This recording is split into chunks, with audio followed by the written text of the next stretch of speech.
Halo my friends, welcome back on Football Morning Show. Masih sama gue Panji Suryono yang masih menggantikan Hanif Tamrin yang masih dalam proses pemulihan Bell's palsinya. Dan kita doakan segera pulih dan juga pastinya Hanif segera mengisi kembali tontonan dari layar FMS my friend. Dan pastinya seperti biasa gue di awal-awal ini ingin menyapa my friends tercinta yang kemarin sudah memberikan sapaan-sapaan dan juga komentar di kolom komen. Kita buka dari shout out untuk pedagang tahu tempe keliling. Wow, ini pedagang tahu tempe keliling sangat-sangat dibutuhkan karena kita tahu bagaimana tahu tempe keliling adalah makanan tradisional gitu ya, makanan lokal Indonesia yang pastinya harganya masih murah, kemudian tinggi protein, sehat dan sangat penting pastinya buat kita semua. Kemudian juga shout out untuk petani daun bawang. Waduh, ini ada makin spesifik ya, petani daun bawang. Gua nggak kebayang gimana khusus lahan sawahnya tuh isinya daun bawang doang, tapi yang pasti daun bawang itu bisa melengkapi semua jenis-jenis makanan yang memang membutuhkan daun bawang. Kalau kalian suka daun bawang, ini wajib memberikan apresiasi kepada petani daun bawang. Kemudian ada pelatih karate. Wah, ini Miyagi nih, bukan Miyagi. Ya bener ya Miyagi ya. Miyagi Karate Kid, bukan kakek siapa Sugiono nih, kakek Miyagi. Ini kemarin tahun lalu baru juga ada filmnya Karate Kids Legends. Nah, ini juga terinspirasi dari karate. Ini kita juga shout out untuk pelatih karate yang juga memberikan ilmu-ilmunya kepada anak-anak, kepada atlet-atlet karate yang juga pastinya bisa berpotensi mengharumkan bangsa Indonesia. Kemudian juga untuk menyapa fresh graduate yang lagi nyari pekerjaan. Gue pernah dari posisi itu, gue juga tahu gimana rasanya susah mencari pekerjaan, gimana rasanya frustrasi, mendem aja di rumah, even di luar pun kita ngirim CV, ikut job fair yang kayaknya terlihat seperti useless gitu ya, tapi percayalah di saat kalian sudah menabung skill kalian di masa lalu, di masa sekolah, kemudian kalian juga sudah membangun networking bersama teman-teman, itu menjadi dua modal yang bisa diandalkan buat kalian untuk mencari pekerjaan. Kalaupun misalkan masih kurang, percayalah ketika kalian berusaha terus dan kalian punya punya keahlian spesial atau keahlian khusus yang bisa diminati orang, itu bisa akan menjadi sesuatu yang menjadi senjata kalian untuk mencari pekerjaan.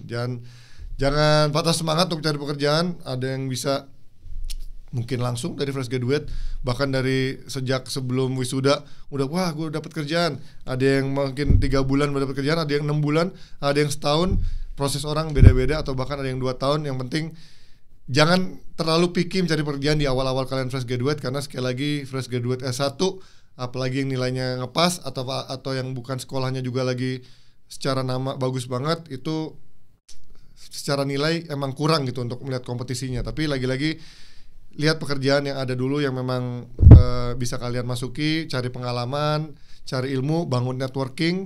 Karena nggak hanya fresh graduate, bahkan dari kalian dari SMA, kalian dari SMK, kalian dari D3 aja nggak harus S1 itu bisa mencari pekerjaan yang levelnya lebih bawah. Nah, dari situ kalian membangun networking, kalian membangun experience, pengalaman pekerjaan, dan kalian bisa dilihat orang-orang di sana yang mungkin kita tidak tahu, malaikat tanpa sayap tuh, itu memberikan pekerjaan yang dibutuhkan oleh kita. Oke, itu dia dari shout out untuk my friends tercinta. Mungkin yang belum bisa disapa, nanti kita akan recap lagi di episode berikutnya. Dan juga gue sedikit ingin mengucapkan belasungkawa untuk juga penonton dari gue dan juga FMS maupun juga Offset 2 dan juga penonton di universe lainnya. Ada Bro Darmawan yang baru saja berduka cita karena ibunya meninggal sakit kanker. Karena ini followers atau penonton my friend ini juga waktu nyokap gue masuk RS, nyokapnya juga masuk RS, tapi nggak lama ternyata sudah dipanggil oleh Tuhan. Kita doakan semoga keluarganya diberikan ketabahan dan juga keikhlasan. Oke. Dan juga kita sekarang ingin memberikan reminder untuk para my friends tercinta untuk support milestone Hanif Tamrin berikutnya untuk menembus 200.000 subscriber.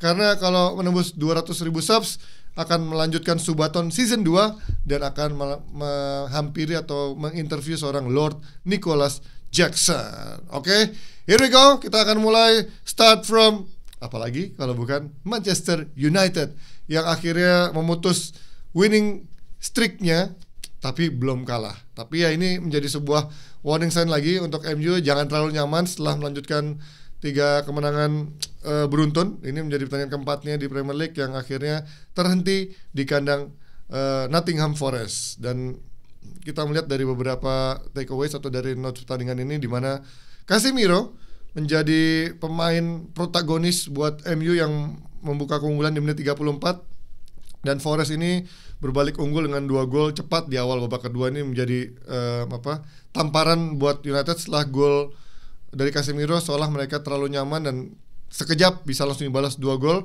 dan beruntung MU bisa lewat dari kekalahan setelah Amad Diallo menjadi pahlawan dengan menyelamatkan MU dari kekalahan di menit 81 lewat gol cantiknya. Kemudian ada takeaway hasil ini sekaligus menunda si rambut keribu fans MU yang punya nazar kalau potong rambut jika MU sukses raih 5 kemenangan beruntun. Nggak sampai 5, bahkan di 4 sudah terhenti.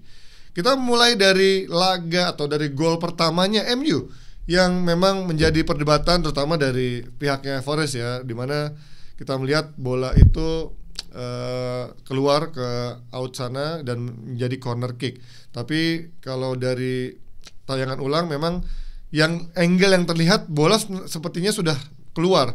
Tapi kita tidak tahu jika ada tayangan seperti lebih detail kayak waktu zaman Piala Dunia kan, gue ingat kasusnya yang Jepang lawan apa gitu yang ternyata dari kamera yang lebih detail secara garis belum lewat full gitu kan. Tapi kalau dari yang tayangan ulang kita lihat kemana sih, gue melihatnya sudah keluar ya. Tapi ini menjadi perdebatan karena pihak Forest termasuk sang pelatih merasa si Savona backnya itu sempat sudah menyelamatkan bola untuk masuk lagi ke dalam lapangan pertandingan sebelum bola benar-benar keluar seutuhnya. Tapi ini menjadi awal mula gol corner yang akhirnya bisa dituntaskan oleh seorang Casemiro. Kemudian ini komentar dari Sean Dyche, sang pelatih baru dari Nottingham Forest, yang di episode sebelumnya sempat bilang ini akan menjadi honeymoon period buat Sean Dyche, karena biasanya di awal-awal dia melatih tim-tim sebelumnya kayak Burnley dulu waktu promosi ke Premier League lumayan alot, kemudian waktu Everton juga di awal-awal bagus. Nah ini kemarin juga lumayan alot ya untuk menghadapi MU. Ini dia komentarnya, itu sangat meyakinkan kalau keputusannya keliru. Saya sudah melihatnya kembali, kami memperoleh 2 keputusan yang salah dan merugikan kami. Mereka atau asisten wasit itu memberikan tendangan sudut yang harusnya bukan tendangan sudut. Itu dia kontroversi dari pertandingan atau gol pertama Casemiro yang membuat Forest protes, termasuk Sean Dyche yang memprotes proses sebelum terjadinya gol tersebut, yaitu yang dinyatakan bukan sebuah corner kick. Dan ini dia seorang juga seperti halnya Savona yang tadi menyelamatkan bola dari corner kick, kemudian menjadi pahlawan untuk mencetak golnya untuk Forest. Ini juga ada sosok Amad Diallo yang kemarin sebenarnya sempat menjadi sorotan karena kegagalannya menjadi pemain bertahan yang cukup solid setelah dia gagal menjaga Morgan Gibbs-White di gol pertamanya Forest tuh yang akhirnya menembus gawang seorang Lamens. Dia akhirnya bisa menjadi pahlawan United dari kekalahan setelah menebus dengan gol cantiknya, nggak main-main, golnya sangat cantik di menit 81 lewat tendangan volley first time-nya di menit 81. Dan Amad Diallo pun ditanya terkait golnya ini, Diallo bilang, saya tidak tahu apakah gol saya itu gol terbaik musim ini. Kami sangat kecewa pulang dengan 1 poin. Kami sekarang percaya diri, kami percaya pada manajer dan sistemnya, kami berusaha melakukan yang terbaik, dan kami percaya pada manajer seperti dia percaya pada kami. Ini seolah memberikan hubungan yang kelihatan chemistry antara pemain dan pelatih ternyata sudah berjalan cukup baik, walaupun ada komentar soal hubungan internalnya sebenarnya nggak semuanya aman. Nah ini dari Amorim sendiri juga, Amorim bilang, menurutku kami bermain bagus, tetapi kami sedikit kehilangan energi. Ketika kami penuh energi, kami adalah tim yang lebih baik. Para pemain saya memberikan segalanya, tetapi kami memiliki potensi untuk bermain lebih baik, dan terkadang kami memiliki momen-momen seperti ini.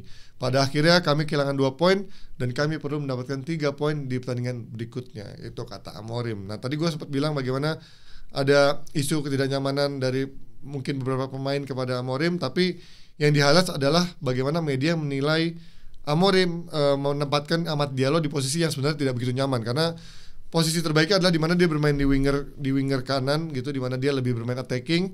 Dan kemarin ada mantan pemain Premier League, Ashley Williams, mantan kaptennya Swansea kalau gue nggak salah ingat ya, di mana dia bilang ketika dia musim lalu bermain sebagai pemain penyerang itu sangat berbahaya, tapi ketika kita ngelihat di saat defense di era Amorim ini bermain sebagai wingback, dia terlihat tidak begitu nyaman saat membangun build up dari belakang Mbeumo ataupun juga ketika dia dalam posisi defense. Dan kemarin dalam posisi defense pun dia terlihat ya itu memang bukan keahliannya ketika dia harus berduel satu lawan satu di udara ataupun juga harus lebih agresif dalam merebut bola, seperti memang dia tidak punya agresivitas atau terlihat galak dalam sebagai pemain defense. Tapi memang ketika sebagai pemain menyerang dia memberikan atribut yang dibutuhkan oleh MU. Dan tadi komentar dari seorang Amad Diallo menunjukkan bahwa dia terlihat cukup nyaman-nyaman saja bermain di posisi yang mungkin menjadi challenge buat dia, buat beban buat dia, dan dia percaya pada manajer dan juga sistem yang sejauh ini terlihat sudah mulai membaik setelah proses panjang dan juga setelah proses yang dilewati dengan angin badai dari papan bawah. Kemudian dari MU kita pindah ke tim juara bertahan, ada Liverpool yang memutus tren negatifnya dan kembali ke jalur kemenangan. Jadi gimana para fans Liverpool yang kemarin sempat teriak-teriak Arne Slot out atau udah mulai mengkritik seorang Arne Slot, apakah kalian kembali berada di sisi Arne Slot atau kalian masih skeptis terhadap seorang Arne Slot? Karena Liverpool kemarin menangkan laga lewat gol yang dicetak oleh Muhammad Salah dan juga Ryan Gravenberch di menit ke-58, dan juga tadi Salah di penghujung babak pertama. Nah ini kita sedikit lihat bagaimana pertarungan antara Liverpool menghadapi Aston Villa, karena nggak main-main. Aston Villa juga bukanlah tim yang sulit dikalahkan. Kita lihat bagaimana Liverpool, walaupun kita lihat sebenarnya golnya bukanlah gol yang cantik atau gol yang bagus atau dari gol yang open play tak gitu ya, tapi ini menunjukkan bahwa Liverpool kembali memiliki agresivitas dan juga mereka pressing dengan cukup lapar gitu, di mana dua dari golnya Liverpool itu berasal dari kesalahan pemain lawan ya. Dan ini juga Salah mencetak gol pertama untuk Liverpool di penghujung babak pertama, menjadikannya sudah mencetak milestone golnya ke 250. Jadi Salah mencetak 250 gol sepanjang karirnya untuk Liverpool, di mana dia sudah menjalani 414 match bersama The Reds di semua kompetisi. Dan ini menjadi gol keempatnya musim ini, dan dari 11 laga ya, 10 laga.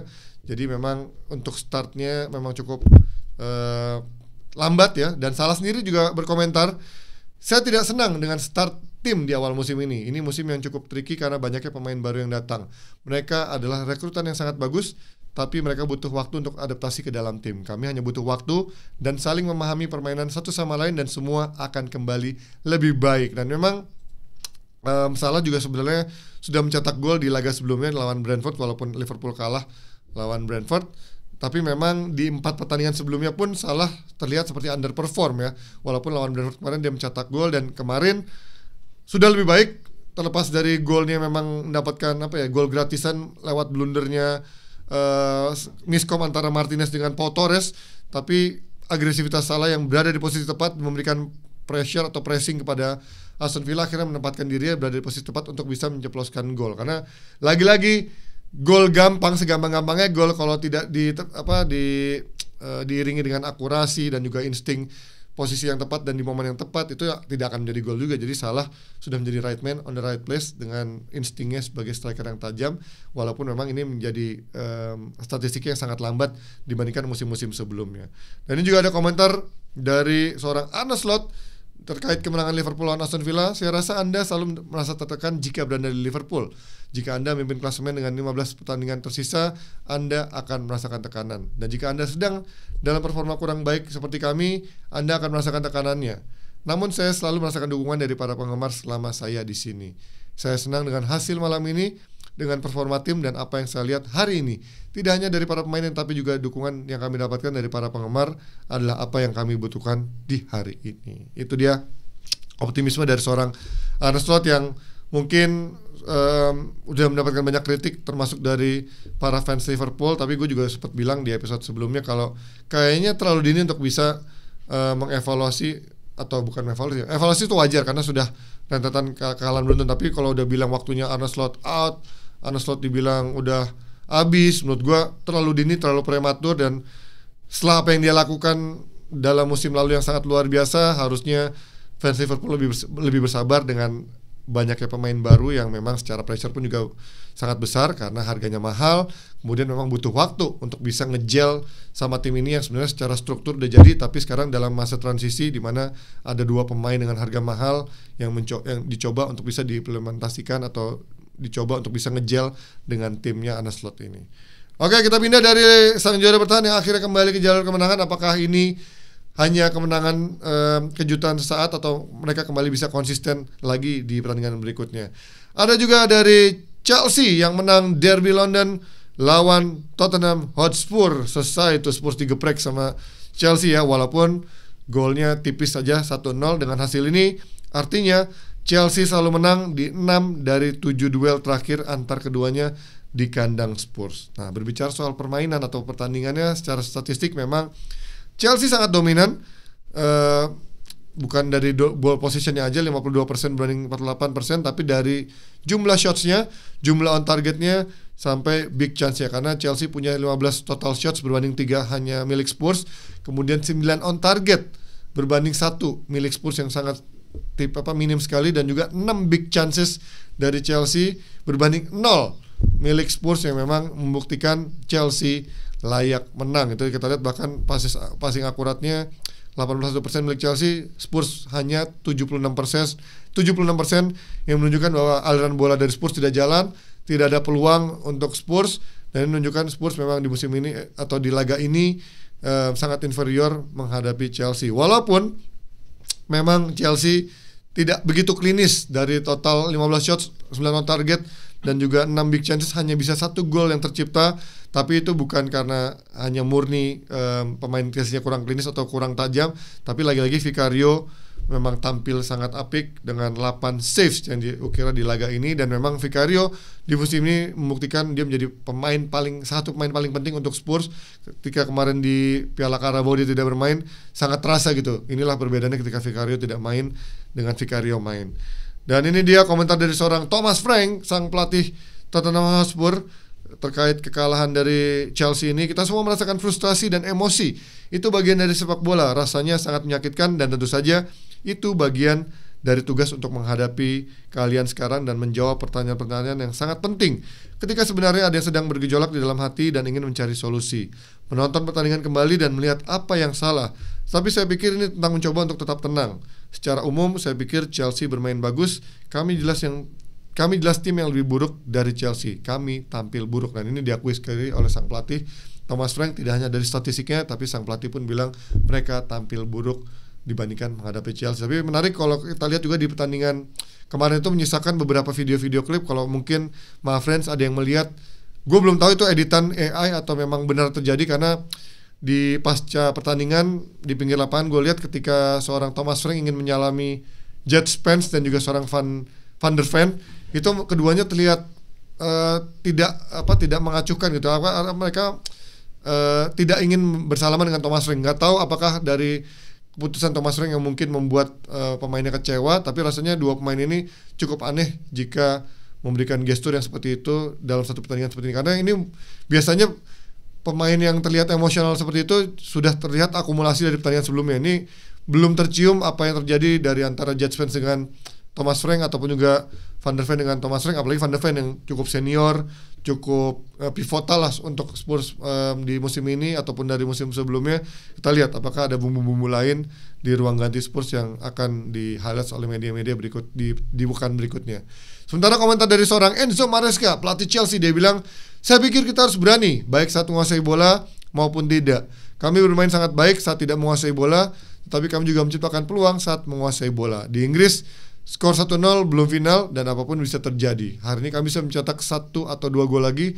Dengan begitu pertandingan akan jauh lebih santai, tetapi kami sangat senang dengan skor 1-0 dan clean sheet.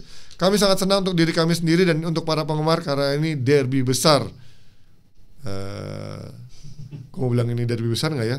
Ya oke lah, untuk di London mungkin ini derby besar ya. Tapi ya yang jelas benar, gue setuju dengan kata-katanya. Menang 1-0 dan clean sheet itu penting. Mau laganya seberat apapun, mau lawannya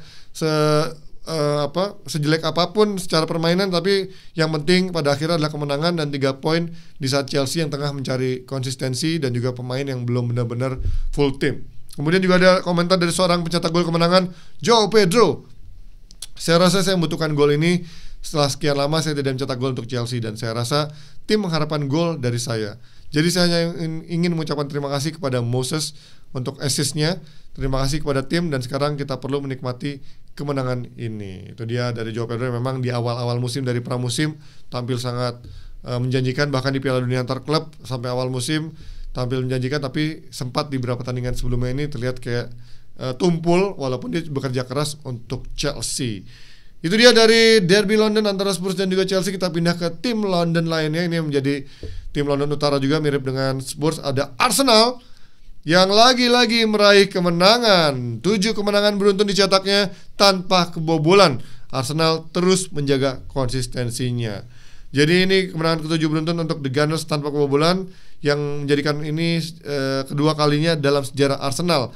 Mereka pernah melakukannya dari periode September sampai Oktober di tahun 1987 alias 38 tahun yang lalu. Wah, lama. Ini benar-benar di tahun gue lahir, tapi gue belum lahir karena gue baru lahir 2 bulan setelahnya. 38 tahun yang lalu Arsenal pernah melakukan 7 kemenangan beruntun tanpa kebobolan. Dan di game ini Arsenal juga menunjukkan gak cuma jago set piece. Gol kedua menunjukkan betapa mematikannya counter mereka atau quick counter mereka. Mungkin kalau di gol pertamanya orang bilang, golnya set piece lagi nih. Tapi di gol keduanya orang akan bilang, wah, emang Arsenal tim yang tangguh. Nah, ini dia di game ini juga kita lihat bagaimana dari quick counter mereka berawal dari serangan Burnley yang gagal. David Raya mengirim umpan langsung ke depan. Nah, ini Trossard di sisi kiri langsung memberikan crossing lambung kepada Declan Rice yang lagi-lagi membuat Declan Rice menjadi pahlawan untuk The Gunners dan menjadikan golnya yang sangat cantik. Dan Declan Rice semakin penting perannya untuk Arsenal musim ini, karena kalau kita ingat di zamannya West Ham itu sebenarnya dia adalah pemain yang DMF mulai menjadi pemain yang lebih banyak membantu serangan, tapi di Arsenal dia semakin terasah dalam membantu serangan. Ini dia komentar dari sang pelatih Mikel Arteta terkait kemenangannya di laga ini. Saya pikir semangat tim ini sangat terlihat dalam sebuah aksi di akhir laga. Setelah tendangan sudut dari Declan Rice di mana Ethan Nwaneri tidak memenangkan duel di sana, dan Anda melihat 10 pemain berlari sejauh 80 meter. Kami bermain dengan hasrat sebesar itu, dengan fokus setinggi itu, dengan disiplin itu, kami akan memenangkan banyak pertandingan. Keren ya, Mikel Arteta juga punya public speaking yang bagus. Dia punya komentar-komentar selalu yang positif dan juga diksi-diksinya itu selalu enak untuk didengar gitu. Walaupun ya kalau di saat memang lagi tidak bagus secara hasil, orang akan bilang lip service segala macam. Tapi menurut gua Arteta nih benar-benar dari tidak hanya strateginya, tidak hanya bagaimana dia gesturnya di lapangan, tapi juga ketika di komentar-komentar di press conference dia oke lah sebagai pelatih. Kemudian kita akan bicarakan lagi-lagi balik ke seorang pencetak gol kedua untuk Arsenal, ada Declan Rice yang punya catatan 94 touches atau 94 sentuhan lawan Burnley. Jadi nggak cuma cetak gol kedua untuk Arsenal, Rice menunjukkan performa yang gemilang sepanjang laga. Di grafik ini kita lihat, ini bisa full screen nggak? Nggak ya? Udah ya. Jadi di grafik ini terlihat bagaimana Rice ada di mana-mana. Rice is everywhere sepanjang laga lawan Burnley. Total 94 sentuhan, yang terbanyak di antara pemain lainnya di laga tersebut. Kita lihat di grafik tersebut, lihat dari belakang, tengah, depan, ada semua, sampai bahkan kotak penalti lawan ada semuanya, menunjukkan bahwa Rice benar-benar punya daya jelajah yang sangat tinggi. Itu dia. Sementara komentar dari Declan Rice sendiri terkait kemenangan ini, kami selalu punya satu tujuan di tim untuk musim ini, yaitu memberikan yang terbaik untuk para penggemar, untuk satu sama lain, dan kami akan terus berusaha melakukannya. Satu pertandingan demi satu pertandingan. Saya sangat senang dengan permainan saya saat ini, dan babak pertama kami bermain sangat bagus. Seharusnya bisa cetak 3 atau 4 gol. Babak kedua bukanlah penampilan terbaik kami, tapi menunjukkan sisi lain dari permainan di mana kami bisa tangguh, di mana kami bisa bertahan mati-matian, dan itu sangat berarti dengan tidak membiarkan bola masuk ke gawang kami. Dan lagi-lagi tidak hanya mereka tangguh dalam cetak gol, menjaga rekor tidak kebobolan mereka ini sangat bagus dalam 7 pertandingan beruntun. Dan bukan hanya defensive player ya, tapi juga bagaimana seorang kiper David Raya bisa juga menjaga gawang Arsenal dengan sangat apik. Kita tahan dulu, minum sejenak karena mulai aus nih, seret nih. Oke, itu dia. Dari Inggris kita geser ke Spanyol, di mana La Liga ada Real Madrid bukan juara bertahan ya. Ada Real Madrid yang menggasak Valencia 4-0 dan ini menjadikan Madrid mengukir kemenangan ke-10 dari Jornada awal La Liga. Dan lagi-lagi Mbappe menjadi pemain paling penting di laga ini. Dengan hasil ini Madrid pun memimpin klasemen dengan cukup nyaman, torehan 30 poin dari 10 kali menang dan hanya sekali kalah. Wow, ini sekali kalah pun di derby Madrileno lawan Atletico. Dan di laga ini ada connection Mbappe Bellingham connection yang terus tampil tajam. Ini laga kedua beruntun di mana keduanya masuk papan skor di satu laga yang sama. Sebelumnya Mbappe Bellingham juga cetak gol di kemenangan kontra Barca di laga El Clasico. Dan Bellingham malah selalu mencetak gol di 3 laga terakhir Madrid di semua kompetisi. Menunjukkan bahwa kembalinya Bellingham setelah pasca cedera menunjukkan bahwa dia masih aktif untuk juga menyumbangkan sumbangsi golnya, tidak hanya sebagai pemain nomor 8 atau box to box, tapi dia juga cukup aktif sebagai pemain yang sering intercept bola dan juga mencetak gol dari lini kedua. Dan kemenangan Madrid yang sangat penting lawan Valencia ini membuat Xabi Alonso berkomentar cukup senang. Saya tidak tahu apakah itu laga yang sempurna, tapi semuanya berjalan dengan baik. Di babak kedua kami mengatur menit bermain kami, karena hari Selasa kami akan bermain lagi. Ini maksudnya di Liga Champions ya. Kami mendominasi, kami mendapatkan hasil yang baik, dan kami harus cerdas. Hari ini banyak hal berjalan dengan baik, tapi kami tidak ingin santai-santai. Kami menghadapi setiap pertandingan dengan persiapan mental yang diperlukan, dan hari ini kami melakukannya. Itu yang menurut Xabi Alonso yang tampaknya cukup puas tapi tidak mau jumawa karena masih banyak pertandingan yang akan dijalani, termasuk pertandingan di Liga Champions di midweek ini. Dan ini juga komentar dari sang pencetak gol pada laga lawan Valencia, yaitu ada Kylian Mbappe. Semua orang tahu Cristiano adalah benchmark di Madrid ya, di nomor 1 di Madrid. Saya sudah di sini selama setengah tahun dan dia di sini selama 9 tahun. Saya tidak bisa membandingkan diri saya dengan apa yang dia lakukan. Tadi sampai mana dia? Jalan saya berbeda. Saya ingin menempuh jalan saya sendiri, tapi disebut-sebut bersama Cristiano saja sudah merupakan suatu kehormatan. Namun saya hanya fokus untuk menempuh jalan saya sendiri, membantu tim dan memenangkan setiap gelar yang ada. Ini komentar dari Mbappe yang memang seolah menolak untuk disama-samakan dengan Cristiano Ronaldo, karena belum lama ini dia juga baru saja sukses meraih Golden Boot dalam musim pertamanya bersama Real Madrid, dan sedang on the track juga di musim ini untuk bisa kembali mengulangi pencapaiannya musim lalu. Mulai banyak yang mengkomparasi Mbappe dengan Ronaldo setelah sukses meraih 3 Golden Boot bareng Madrid ya, kalau si Ronaldo ya.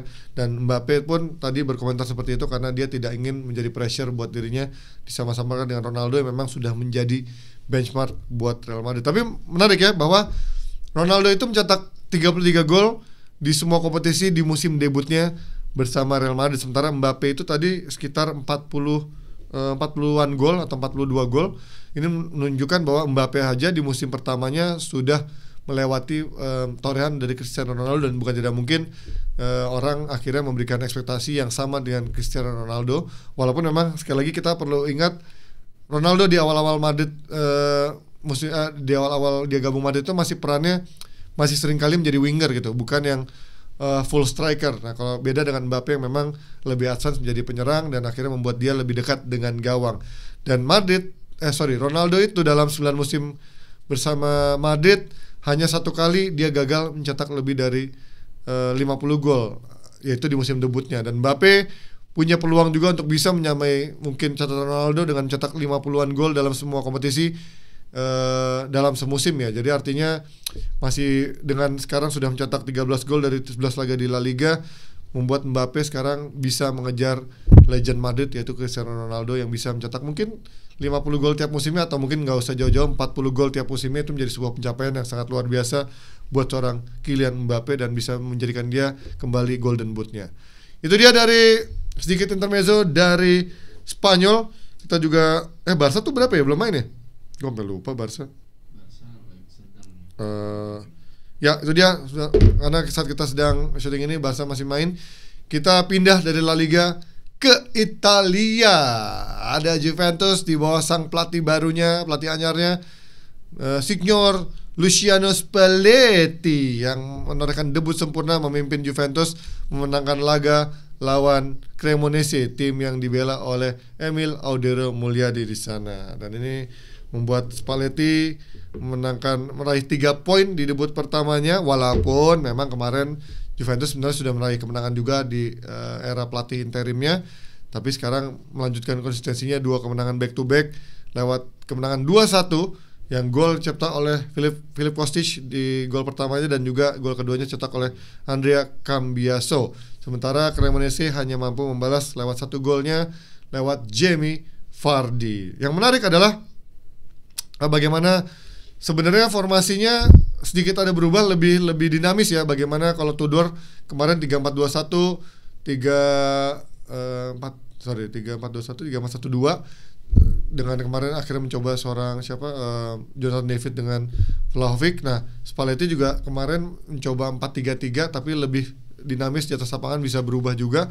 Dan kemarin mereka secara serangan lebih terarah dibandingkan eranya Tudor yang lebih terlihat lebih berantakan secara struktur serangannya. Kemudian yang berbeda adalah bagaimana defense mereka yang lebih solid, tidak gampang dijebol, even mereka sudah dalam keadaan unggul. Dan ini yang berbeda, kemarin gue lihat sedikit peran yang dimainkan oleh seorang Toon Koopmeiners yang biasanya lebih berada advance untuk membantu serangan. Kemarin dia lebih banyak menahan di sisi tengah kiri, bahkan seringkali di area mungkin wingback kiri atau fullback kiri, wingback kiri lah, yang memang terlihat dia lebih menjadi orang yang menunggu di sisi tengah ketika mungkin bola dalam counter dari dari tim lawan ya. Menarik juga bagaimana kemarin serangan-serangannya lebih hidup, di mana Openda dan juga Vlahovic sebenarnya punya peluang untuk bisa menambah gol lebih banyak. Dan Spalletti pun kemarin terlihat sangat ekspresif meneriaki Vlahovic maupun Openda ketika kemarin mereka gagal mencetak gol. Tapi 3 poin adalah awal yang bagus buat Spalletti, dan memang kita lihat konsistensinya di bawah Spalletti apakah bisa berlanjut di lewat kemenangan-kemenangan ataupun juga hasil di pertandingan lainnya. Dan Spalletti pun juga berkomentar, hari ini saya rasa kami bermain bagus dan saya sangat senang. Ada beberapa situasi di mana bola melayang di depan gawang 4 atau 5 kali dan tak seorang pun berhasil memasukkannya. Tapi kami berhasil, kami menekan di menit-menit akhir dan kami maju menyerang dan akhirnya kami menguasai permainan.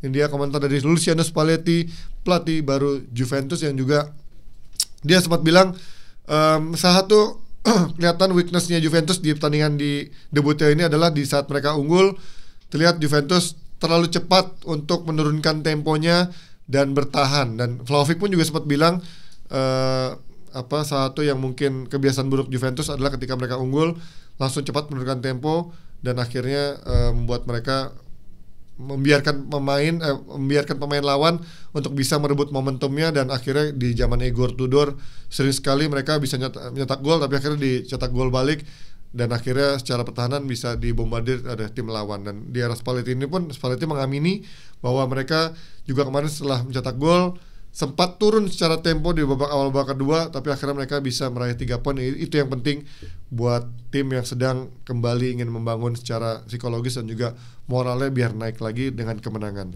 Sementara dari tim Italia lainnya ada Inter Milan yang juga menang tipis 2-1 lewat kemenangan dramatis di kandang Hellas Verona. Ini kemenangan yang bikin deg-degan karena Inter menangnya juga di menit-menit penghujung laga, di mana Inter sempat unggul lebih dulu lewat gol volley cantiknya Zielinski, dari juga asisnya lewat corner kicknya Hakan Çalhanoğlu yang sangat juga cantik.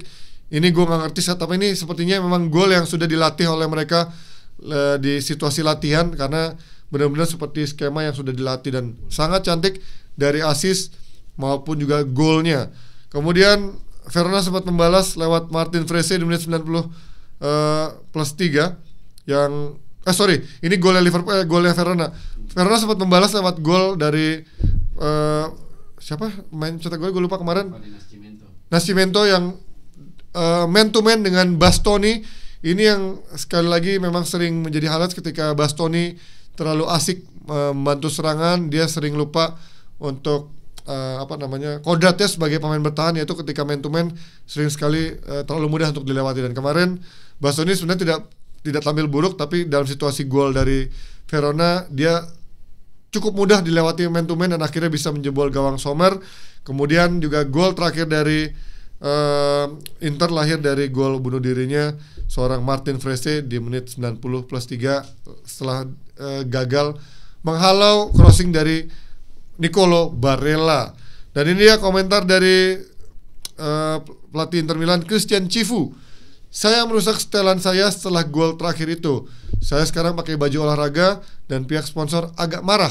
Pertandingan seperti ini lebih mudah kalah daripada menang. Jadi ketika menang seperti ini, Anda merayakannya, menyadari fakta bahwa hasilnya bisa saja buruk bagi kami. Ya, gue setuju sama Cifu ya, karena bisa unggul cepat dengan gol cantik dan mereka cukup menghadirkan beberapa peluang lewat sundulan Bastoni, ada peluang. Kemudian juga ada beberapa peluang juga dari Inter yang memang mungkin setengah 3/4 peluang. Tapi ketika mereka disamakan oleh golnya Nascimento itu, seolah ini akan menjadi pertandingan yang costly buat Inter, kehilangan 3 poin, mungkin hanya mendapatkan 1 poin atau bisa juga menjadi kekalahan buat Inter. Tapi Cifu akhirnya terlihat sangat meledak-ledak dengan ekspresinya setelah gol bunuh diri dari Martin Frese, main dari Verona, menunjukkan bagaimana pentingnya kemenangan ini lewat skema apapun, walaupun memang bisa dibilang ya golnya gol gratisan atau gol kesalahan dari pemain lawan, tapi ini penting buat Inter untuk menjaga posisinya ada di papan atas klasemen Serie A. Ini dan juga menariknya Cifu tidak hanya ekspresif untuk gol keduanya, tapi untuk gol pertamanya Cifu juga memberikan pujian untuk asistennya, di mana skema corner itu ternyata sangat penting. Ini kita belajar dari Arsenal lah. Ternyata skema corner ini sangat penting karena dia punya komentar untuk terkait skema corner ini. Saya awalnya menentang skema corner tersebut tuh, katanya. Jika hasilnya buruk, mereka bisa saja menyerang kami dengan kecepatan serangan balik mereka. Tapi dengan kualitas yang kami miliki, ada baiknya mencoba hal-hal seperti ini. Semua berkat Angelo Palombo, Filippo, dan rekan-rekannya yang berkomitmen untuk berinovasi dalam teknik bola mati. Ketika Anda memiliki pemain seperti Calhanoglu yang mampu mengumpan bola kemanapun yang ia inginkan, dan pemain seperti Zielinski memang tepat untuk mencobanya. Penghargaan harus diberikan kepada Palombo dan seluruh staf yang berkomitmen untuk menghadirkan sesuatu yang baru. Nah ini guys, kalau kalian mungkin ingat, Angelo Palombo ini adalah pemain juga mantan pemain Inter Milan di era 2000-an, juga dulu menjadi kapten untuk Sampdoria. Kalau mungkin sempat juga menyaksikan, dia sangat krusial sebagai gelandang.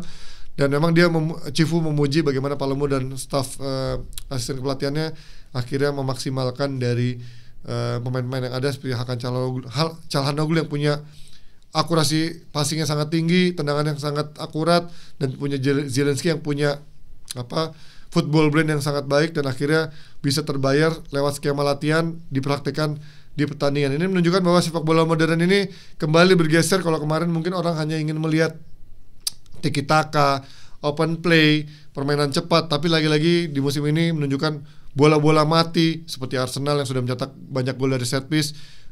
Chelsea pun juga beberapa kali kita lihat banyak gol dari set piece, dan akhirnya ini menunjukkan staf kepelatihan yang mengajarkan set piece atau memberikan pelatihan set piece ini sangat penting di laga krusial, karena ketika buntu set piece bisa menghadirkan gol-gol yang bisa menjadi kemenangan untuk mereka ataupun juga poin yang sangat penting untuk mereka. Itu dia pujian dari Cifu untuk staf kepelatihannya, pun juga sekaligus menjadi akhir berita dari Football Morning Show kali ini. Dan sekali lagi gue ingin mengingatkan untuk para my friends untuk membantu memberikan Hanif Tamrin support untuk menembus milestone berikutnya, yaitu 200.000 subscribers, karena Hanif akan melanjutkan subatonnya dan juga akan menghampiri seorang Lord Nicholas Jackson. Dan akhir kata, gue Panji Suryono ingin mengucapkan terima kasih untuk my friends yang sudah menyaksikan FMS pada pagi hari ini. Semoga hari kalian semangat, semoga hari kalian diberkahi dengan rezeki, dan pastinya buat kalian yang punya tim favoritnya kalah, jangan bersedih karena masih ada weekend berikutnya atau midweek berikutnya, ada Liga Champions juga untuk membuat kalian bangga lagi atau mensupport lagi. Dan buat tim kalian yang menang juga boleh kalian merayakannya, karena orang jangan hanya bilang jangan senang dulu nanti akan kalah lagi. Enjoy the moment, nikmati di saat kalian menang dan kalian bisa bersedih di saat kalian kalah. Gue Panji Sirano pamit, sampai ketemu di FMS berikutnya. Ciao.